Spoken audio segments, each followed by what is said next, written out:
United States-Iran war has driven a wedge between the world's biggest defense alliance, and they are not even hiding it anymore. NATO allies and EU have essentially dumped Trump on his recouste, covered with a threat to West to join the Iran war and secure Strait of Hormuz. US now faces fire two fronts, one from Iran's never-stopping missile barrage and other from their own allies. Here is what is happening. From Brussels to Berlin to London, the message is identical and blunt. This is not our war. EU Foreign Policy Chief Kaja Kallas has made it clear there is no appetite to expand Europe's naval mission into the Strait of Hormuz.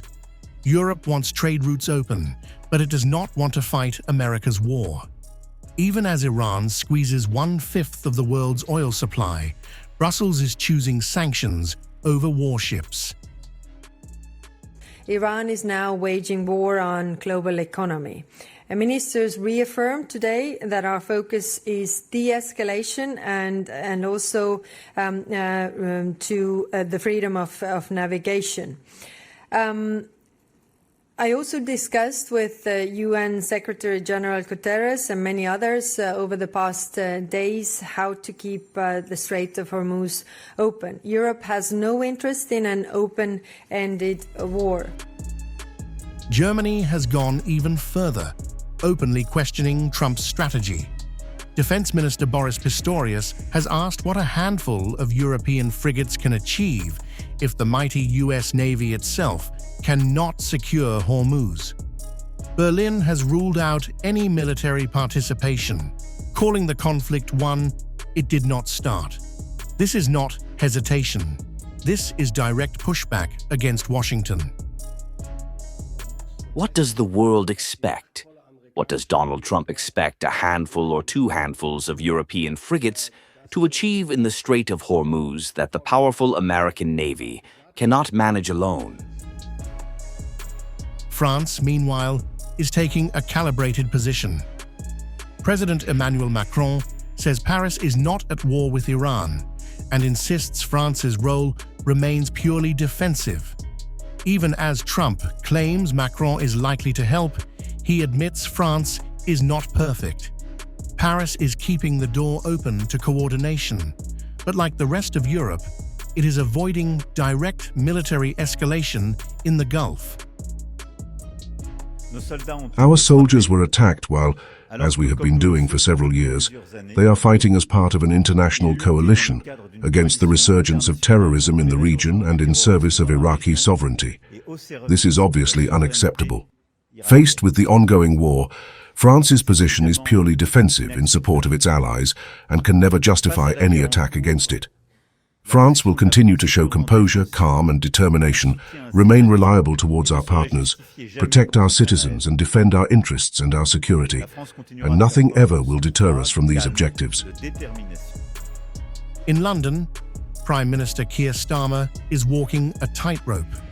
He admits the crisis is hitting British households through soaring energy prices, but refuses to be dragged into a wider war. The UK is offering coordination, technology and planning, but not warships.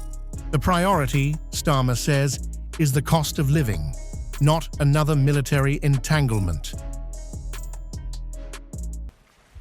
Our priority is always the national interest, and so we have been clear and consistent in our objectives throughout this conflict. First, we will protect our people in the region. Second, while taking the necessary action to defend ourselves and our allies, we will not be drawn into the wider war. And third, we will keep working towards a swift resolution that brings security and stability back to the region and stops the Iranian threat to its neighbours.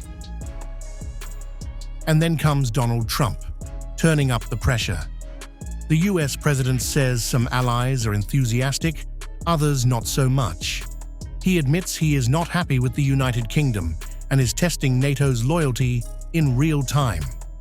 At the center of it all, is the Strait of Hormuz, the world's most critical oil choke point. Iran is tightening its grip. Prices are surging, and NATO is no longer united. Europe is stepping back, Trump is pushing forward, and the alliance is now staring at a serious internal rupture. So I was very upset with, not upset, I was not happy with the UK. I think they'll be involved, yeah, maybe. But they should be involved enthusiastically. We've been protecting these countries for years with NATO, because NATO is us. You can ask Putin. Putin fears us. He doesn't fear, he has no fear of Europe whatsoever. He fears the United States of America and the military that was built by me in the first term.